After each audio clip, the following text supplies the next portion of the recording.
नमस्कार दोस्तों।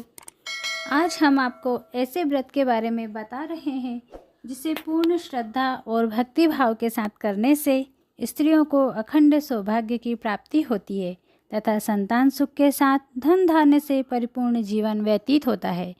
उमा महेश्वर की कृपा हमेशा बनी रहती है। यह व्रत 32 पूर्णिमासी का व्रत है।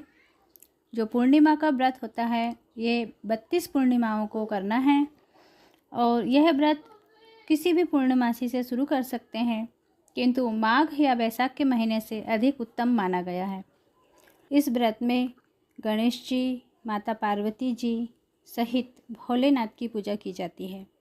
इनकी पंचोपचार या षोडशोपचार से पूजन करें। पंचामृत व फूल बेलपत्री आदि के द्वारा शिव जी का पूजन करें। शिव जी की पूजा करके अगर सुविधा हो तो कलश रखें, कलश पे नारियल रखें और पूजन करके आटे का दीपक बनाया जाता है। आटे का दीपक बना के घी का दिया जलाएं भगवान के समक्ष और पूजन करने के बाद कथा पढ़ें। प्रत्येक पूर्णिमासी को आटे का दीपक जलाएं और आटे के दीपक की संख्या बढ़ाते जाएं। जैसे 2 पूर्णिमा को 2 दीपक, 3 पूर्णिमा हो गई तो 3 दीपक, इस प्रकार से 32 पूर्णिमा तक 32 दीपक क्रमशः बढ़ाते जाएंगे। 32 पूर्णिमासी की व्रत कथा इस प्रकार है। द्वापर युग में एक समय की बात है, यशोदा जी ने कृष्ण जी से कहा, हे कृष्ण, तुम सारे संसार के उत्पन्न करता, पोषक तथा उसके संहार करता हो। आज कोई ऐसा व्रत मुझसे कहो जिसके करने से मृत्युलोक में स्त्रियों को विधवा होने का भय ना रहे तथा वह व्रत सभी मनुष्यों की मनोकामनाओं को पूर्ण करने वाला हो। श्री कृष्ण कहने लगे, हे माता, तुमने अति सुंदर प्रश्न किया है। मैं तुमसे ऐसे व्रत को विस्तार पूर्वक कहता हूँ। सौभाग्य की प्राप्ति के लिए स्त्रियों को द्वात्रिशत अर्थात 32 पूर्णिमासी का व्रत करना चाहिए। इस व्रत के करने से स्त्रियों को सौभाग्य संपत्ति मिलती है। यह व्रत अचल सौभाग्य देने वाला एवं भगवान शंकर के प्रति मनुष्य मात्र की भक्ति को बढ़ाने वाला है। यशोदा जी कहने लगी, हे कृष्ण, सर्वप्रथम इस व्रत को मृत्युलोक में किसने किया था? इसके विषय में सविस्तार से मुझसे कहो। तब श्री कृष्ण जी कहने लगे, इस भूमंडल पर एक अत्यंत प्रसिद्ध राजा चंद्रहास से पालित अनेक प्रकार के रत्नों से परिपूर्ण कातिका नाम की एक नगरी थी। वहाँ धनेश्वर नाम का एक ब्राह्मण था और उसकी स्त्री अति सुशीला रूपवती नाम की थी। दोनों ही उस नगरी में बड़े प्रेम के साथ रहते थे। घर में धन धान्य आदि की कमी नहीं थी।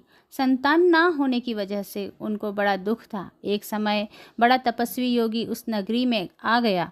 वह योगी उस ब्राह्मण के घर को छोड़कर अन्य सब घरों से भिक्षा लाकर भोजन किया करता था। वह योगी एक दिन रूपवती से भिक्षा ना लेकर किसी अन्य घर से भिक्षा लेकर गंगा के किनारे जाकर भिक्षा को प्रेम पूर्वक खा रहा था कि धनेश्वर ने योगी को यह सब कार्य किसी प्रकार से करते हुए देख लिया। अपनी भिक्षा के अनादर से दुखी होकर धनेश्वर योगी से बोला, महात्मन, आप सब घरों से भिक्षा लेते हैं परंतु मेरे घर की भिक्षा कभी नहीं लेते, इसका कारण क्या है? योगी कहने लगी कि निपुत्री के घर की भीख पतितों के अन्न तुल्य होती है और जो पतितों का अन्न खाता है वह भी पतित हो जाता है। चूँकि तुम निपुत्र हो अतः पतित हो जाने के भय से मैं तुम्हारे घर की भिक्षा नहीं लेता हूँ। धनेश्वर यह बात सुनकर अपने मन में बहुत दुखी हुआ और हाथ जोड़कर योगी के पैरों पर गिर पड़ा तथा आर्तभाव से कहने लगा, हे महाराज, यदि ऐसा है तो आप मुझको पुत्र प्राप्ति का उपाय बतलाइए। आप सर्वज्ञ हैं, मुझ पर अवश्य ही कृपा कीजिए। धन की मेरे घर में कोई कमी नहीं है परंतु मैं पुत्र न होने के कारण अत्यंत दुखी हूँ। आप मेरे इस दुख को दूर करें, आप सामर्थ्यवान हैं। यह सुनकर योगी कहने लगा, हे ब्राह्मण, तुम चंडी देवी की आराधना करो। घर आकर उसने अपनी स्त्री से सब वृतांत कहा और स्वयं तप के निमित्त वन में चला गया। वन में जाकर उसने चंडी की उपासना की और उपवास किया। चंडी की पूजा करने से चंडी ने 16वां दिन उसको स्वप्न में दर्शन दिया और कहा, हे धनेश्वर, जा, तेरे पुत्र होगा, परंतु वह 16 वर्ष की आयु में ही मृत्यु को प्राप्त हो जाएगा। यदि तुम दोनों स्त्री पुरुष 32 पूर्णमासियों का व्रत विधि पूर्वक करोगे तो वह दीर्घायु हो जाएगा। अपनी शक्ति सामर्थ्य के अनुसार आटे के दिए बनाकर शिवजी का पूजन करना, परंतु पूर्णमासी तो 32 होनी ही चाहिए। प्रातः काल होने पर इस स्थान के समीप ही तुमको एक आम का वृक्ष दिखाई देगा। उस पर तुम चढ़कर एक फल तोड़कर शीघ्र अपने घर चले जाना। अपनी स्त्री से सब वृतांत कहना। ऋतु स्नान के पश्चात वह स्वच्छ होकर श्री शंकर जी का ध्यान करके उस फल को लेगी। तब शंकर भगवान की कृपा से उसको गर्व हो जाएगा। जब वह ब्राह्मण प्रातःकाल उठा तो उसने उस स्थान के पास ही एक आम का वृक्ष देखा, जिस पर एक अत्यंत सुंदर आम का फल लगा हुआ था। उस ब्राह्मण ने उस आम के वृक्ष पर चढ़कर उस फल को तोड़ने का प्रयत्न किया, परंतु वृक्ष पर कई बार प्रयत्न करने पर भी वह चढ़ ना पाया। तब तो उस ब्राह्मण को बहुत ही चिंता उत्पन्न हुई और विघ्न विनाशक श्री गणेश जी की वंदना करने लगा। हे दयानिधे, हे दया सिंधु, अपने भक्तों के विघ्नों का नाश करके उनके मंगल कार्य को करने वाले, दुष्टों को नाश करने वाले, रिद्धि सिद्धि के देने वाले, आप मुझ पर कृपा करके इतना बल देवें कि मैं अपने मनोरथ को पूर्ण कर सकूं। इस प्रकार गणेश जी की प्रार्थना करने पर उनकी कृपा से धनेश्वर वृक्ष पर चढ़ गया और उसने एक अति सुंदर आम का फल देखा। उसने सोचा कि जो वरदान से फल प्राप्त हुआ है ये वही है और कोई फल दिखाई नहीं देता। उस धनेश्वर ब्राह्मण ने जल्दी से उस फल को तोड़कर अपनी स्त्री को लाकर दिया और उसकी स्त्री ने अपने पति के कथनानुसार फल को खा लिया और वह गर्भवती हो गई। देवी जी की असीम कृपा से उसके एक अत्यंत सुंदर पुत्र उत्पन्न हुआ, जिसका नाम उन्होंने देवदास रखा। माता पिता के हर्ष और शोक के साथ वह बालक शुक्ल पक्ष के चंद्रमा की भांति अपने पिता के घर में बढ़ने लगा। भवानी की कृपा से वह बालक बहुत ही सुंदर, सुशील और विद्या पढ़ने में बहुत ही निपुण हो गया।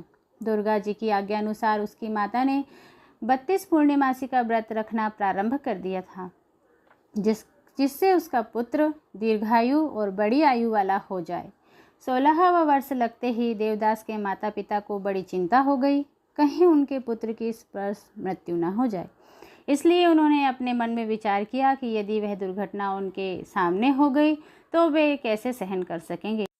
अस्तु उन्होंने देवदास के मामा को बुलाया और कहा कि हमारी इच्छा है कि देवदास 1 वर्ष तक काशी में जाकर विद्या अध्ययन करे और हम उसको अकेला भी नहीं छोड़ना चाहते, इसलिए इसके साथ तुम चले जाओ और 1 वर्ष बाद इसको लौटा लाना। सब प्रबंध करके उसके माता पिता ने काशी जाने के लिए देवदास को एक घोड़े पर बैठाकर उसके मामा को उसके साथ कर दिया, किंतु यह बात उसके मामा या किसी और से नहीं कही। धनेश्वर ने सपत्नीक अपने पुत्र की मंगल कामना तथा दीर्घायु के लिए भगवती दुर्गा की आराधना और पूर्णमासियों का व्रत करना आरंभ कर दिया।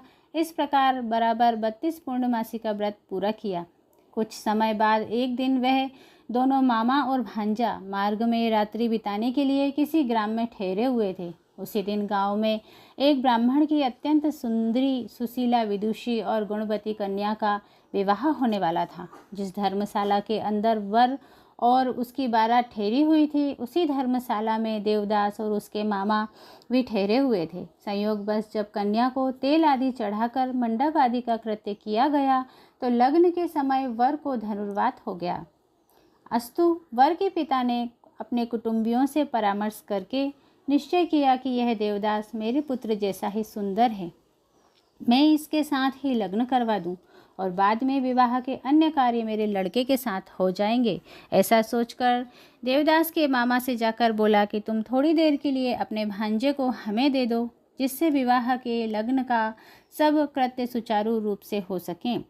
तब उसका मामा कहने लगा कि जो कुछ भी मधुपर्क आदि कन्यादान के समय वर को मिले वह सब हमें दे दिया जाए तो मेरा भांजा इस बारात का दूल्हा बन जाएगा।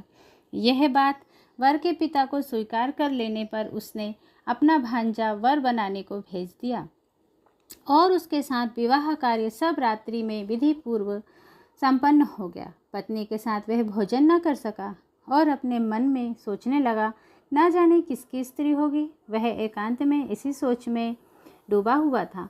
उसकी आंखों में आंसू भी आ गए। तब वधू ने पूछा कि क्या बात है, आप इतने उदासीन व दुखी क्यों हो रहे हैं। तब उसने सब बात जो वर के पिता व उसके मामा में हुई थी उसको बतला दी। तब कन्या कहने लगी, यह ब्रह्म विवाह के विपरीत कैसे हो सकता है। देव, ब्राह्मण और अग्नि के सामने मैंने आपको ही अपना पति बनाया है, इसलिए आप ही मेरे पति हैं। मैं आपकी ही पत्नी रहूंगी, किसी अन्य की कदापि नहीं। तब देवदास ने कहा, ऐसा मत करिए, क्योंकि मेरी आयु बहुत थोड़ी है। मेरे बाद आपकी क्या गति होगी, पहले इन बातों को अच्छी तरह विचार कर लो। परंतु वह दृढ़ विचार वाली थी। बोली कि जो आपकी गति होगी वही मेरी गति होगी। हे स्वामिन, आप उठिए और भोजन करिए, आप निश्चय ही भूखे होंगे। इसके बाद देवदास और उसकी पत्नी ने भोजन किया और शेष रात्रि बाद प्रातःकाल 4 बजे देवदास ने अपनी पत्नी को 3 नगों से जड़ी हुई एक अंगूठी दी, एक रुमाल दिया और बोला, हे प्रिय, इसे लो और संकेत समझकर स्थिर चित्त हो जाओ। मेरा मरण और जीवन जानने के लिए एक पुष्प वाटिका बना लो, उसमें सुगंधी वाली एक नव मल्लिका लगा लो, उसको प्रतिदिन जल से सींचा करो और आनंद के साथ खेलो कूदो तथा उत्सव मनाओ। जिस समय और जिस दिन मेरा प्राणांत होगा तो ये फूल सूख जाएंगे, और यदि ये फिर से हरे हो जाएं तो जान लेना कि मैं जीवित हूँ। यह बात निश्चय करके समझ लेना, इसमें कोई संशय नहीं है। यह समझाकर वह चला गया। प्रातःकाल होते ही वहाँ पर बाजे गाजे बजने लगे। जिस समय विवाह के कार्य समाप्त होने के लिए वर तथा सब बाराती मंडप में आए तो कन्या ने वर को भली प्रकार से देखकर अपने पिता से कहा, यह मेरा पति नहीं है, जिसके साथ रात्रि में मेरा पाणी ग्रहण हुआ था, वह यह नहीं है, इसके साथ मेरा विवाह नहीं हुआ। यदि यह वही है तो बताए कि मैंने इसको क्या दिया। मधुपर्क और कन्यादान के समय जो मैंने भूषणादि दिए थे उन्हें दिखावे तथा रात में मैंने इसको क्या गुप्त बात कही थी वह सब सुनावे। पिता के अनेक कथनानुसार वर को बुलवाया। कन्या की यह सब बातें सुनकर वह कहने लगा कि मुझे कुछ नहीं पता, मैं कुछ नहीं जानता। इसके पश्चात लज्जित होकर वह अपना समूह लेकर चला गया और सारी बारात भी अपमानित होकर वहाँ से लौट गई। श्री कृष्ण भगवान बोले, हे माता, इस प्रकार देवदास काशी विद्या अध्ययन के लिए चला गया। जब कुछ समय बीत गया तो काल से प्रेरित होकर एक सर्प रात्रि के समय उसको डसने के लिए वहाँ पर आया। उस विषधर के प्रभाव से उसके शयन का स्थान चारों ओर से विष की ज्वाला से विषैला हो गया, परंतु व्रतराज के प्रभाव से सर्प उसको काटने ना पाया, क्योंकि उसकी माँ ने पहले से ही 32 पूर्णमासी का व्रत कर रखा था। इसके बाद मध्याह्न के समय स्वयं काल वहाँ पर आया और उसके शरीर से उसके प्राणों को निकालने का प्रयत्न करने लगा, जिससे वह मूर्छित होकर पृथ्वी पर गिर पड़ा। भगवान की कृपा से उसी समय श्री पार्वती जी के साथ श्री शंकर जी वहाँ पर आ गए। उसकी मूर्छित दशा देखकर श्री पार्वती ने कहा, शिवजी से प्रार्थना की कि महाराज, इस बालक की माता ने पहले 32 पूर्णमासी का व्रत किया था, जिसके प्रभाव से हे भगवान आप इसको प्राणदान दें। भवानी के कहने पर भक्त वत्सल भगवान श्री शिव जी ने उसको प्राणदान दे दिया। इस व्रत के प्रभाव से काल मृत्यु को भी उसे छोड़ना पड़ा और वह स्वस्थ होकर बैठ गया। उधर उसकी स्त्री उसके काल की प्रतीक्षा किया करती थी। जब उस पुष्प वाटिका में पत्र पुष्प कुछ भी न रहे तो उसको अत्यंत आश्चर्य हुआ, और जब वह वैसे ही फिर हरी भरी हो गई तो वह जान गई कि मेरा पति जीवित है। यह देखकर वह बहुत प्रसन्न मन से अपने पिता को कहने लगी कि पिताजी, मेरे पति जीवित हैं, आप उनको ढूंढिए। 16वां वर्ष व्यतीत हो गया है। तब देवदास भी अपने मामा के साथ काशी से चल दिया। इधर उसके ससुर उसको ढूंढने के लिए अपने घर से जाने वाले ही थे कि वह दोनों मामा भांजा वहाँ पर आ गए। उसको आया देखकर उसका ससुर बड़ी प्रसन्नता के साथ अपने घर में ले आया। उस नगर के निवासी भी वहाँ इकट्ठे हो गए और सबने निश्चय किया कि अवश्य ही उसी बालक के साथ इस कन्या का विवाह हुआ था। उस बालक को जब कन्या ने देखा तो पहचान लिया और कहा कि यह तो वही है जो संकेत करके गया था। तदुपरांत सभी कहने लगे कि अच्छा हुआ जो यह आ गया। सब नगरवासियों ने खुशी मनाई। कुछ दिन पश्चात देवदास अपनी पत्नी तथा मामा के साथ अपने ससुर के घर से बहुत सा दान दहेज लेकर अपने घर के लिए चल दिया। गांव के आने पर तो कई लोगों ने उसको देखकर उसके माता पिता को पहले ही जाकर खबर दे दी कि तुम्हारे पुत्र देवदास अपनी पत्नी और मामा सहित आ रहे हैं। ऐसा समाचार सुनकर पहले तो उन्हें विश्वास ही नहीं हुआ, किंतु जब और लोगों ने भी आकर उनकी बात का समर्थन किया तो उनको बड़ा आश्चर्य हुआ। लेकिन थोड़ी देर में देवदास ने आकर अपने माता पिता के चरणों में अपना सिर रखकर प्रणाम किया और उसकी पत्नी ने भी अपने सास ससुर के पैरों का स्पर्श किया। तो माता पिता ने अपने पुत्र और पुत्रवधू को अपने हृदय से लगा लिया और दोनों की आंखों से प्रेमाश्रु बह चले। अपने पुत्र और पुत्रवधू के आने की खुशी में धनेश्वर ने बड़ा भारी उत्सव किया और ब्राह्मणों को बहुत सी दान दक्षिणाएं देकर प्रसन्न किया।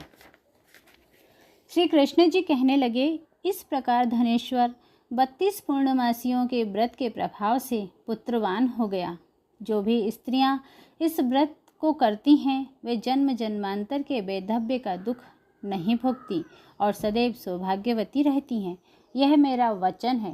व्रत में कोई संदेह नहीं जानना। यह व्रत पुत्र पौत्रों को देने वाला तथा संपूर्ण मनोकामनाओं को पूर्ण करने वाला है। 32 पूर्णमासियों के व्रत करने से व्रती की सब इच्छाएं भगवान शिव जी की कृपा से पूर्ण हो जाती हैं। बोलो उमापति महादेव की जय। इस प्रकार व्रत कथा पूर्ण हुई। कथा पढ़ने के या श्रवण करने के बाद थोड़ी हवन आहुति डालें और फिर आरती करें। 32 पूर्णिमासियों का व्रत पूर्ण होने के बाद उद्यापन विधि भी अवश्य करनी चाहिए। व्रत के उद्यापन की विधि आप हमारे अगले वीडियो में देख सकते हैं। तो दोस्तों, आपको हमारे द्वारा दी गई जानकारी कैसी लगी? अगर आपको हमारी जानकारी अच्छी लगी हो तो कमेंट में ज़रूर बताएं। वीडियो को लाइक करें, शेयर करें और चैनल पे नए हो तो चैनल को सब्सक्राइब कर बेल आइकन प्रेस करें। बहुत बहुत धन्यवाद।